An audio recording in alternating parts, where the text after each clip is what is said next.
Hello everyone, this video will be going over how to become sub 20 on the Rubik's Cube.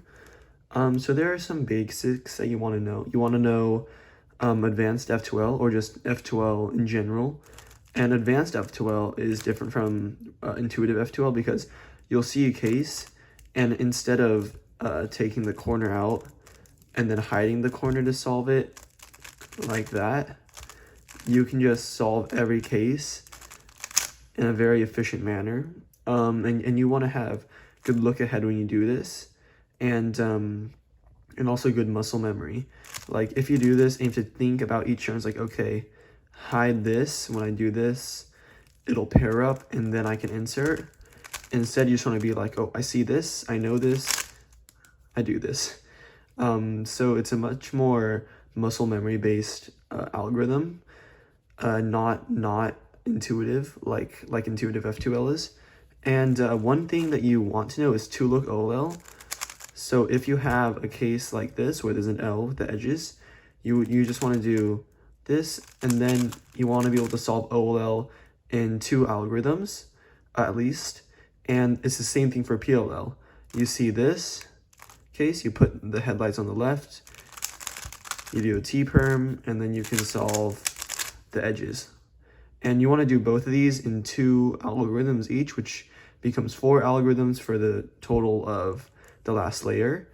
And assuming that you have a good turn speed, you want to have about 10 seconds or preferably 12 seconds for F2L and maybe 8 or 6 for the last layer.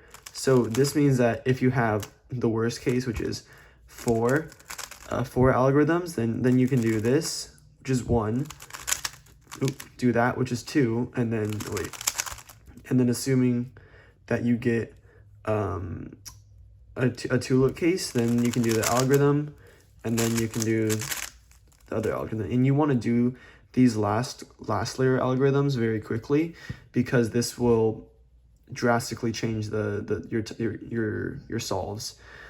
And this is where I kind of get into turn speed as well. In F2L, it's not mandatory to have good turn speed. At the beginning, when you're learning F2L algorithms, you can have a good turn speed because you really want to drill the algorithms into your muscle memory, and having good turn speed really helps this. So if you do it slow, you won't really get a rhythm going. But if you do it fast, then you can really get a rhythm going. And you'll be able to learn these algorithms much quicker. But after you've learned these algorithms, you don't want to just spam TPS on all the F2Ls. Like, you don't want to be like, oh, I see that, pause, oh, I see that, and then pause again, do that, have another pause, and do that one. Like, it's okay to sacrifice turn speed if you're going to have good look ahead. So you see this, while I'm doing this, I see that this corner is hidden and this one is paired up. I can immediately go into those, and then into this, and then into that. So it's better to have slower but more fluid turning in your solves. So in F2L, turn speed isn't everything, but then in last layer, you want to have very fast turn speed.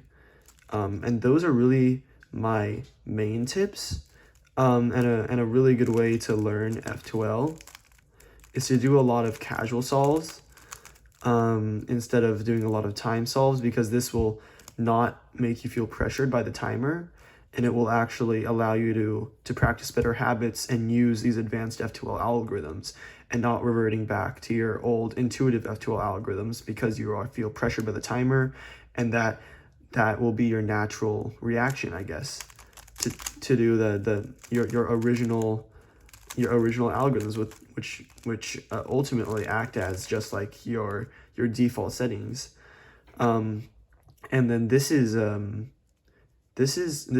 good idea, because in casual solves, you know, your bad habits will disappear, but you'll gain more good habits, and you can go check out my video on that. I'll link it in the description.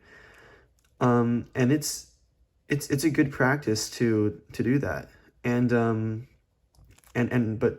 But once you've become sub 20, then you can check out my how to solve the Rubik's Cube in 10 seconds video to see how you can average around 10 seconds, or maybe a little higher. It kind of applies to both of these, or to like all the advanced level.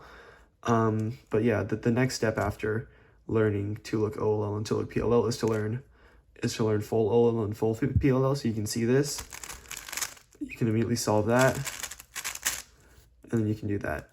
But yes, that is all for this video. Hopefully you can become sub-20. And the key is to practice a lot of good habits. But anyway, that's all for this video. Thank you for watching. If you liked it, well, like the video, please. And please consider subscribing as well if you haven't already.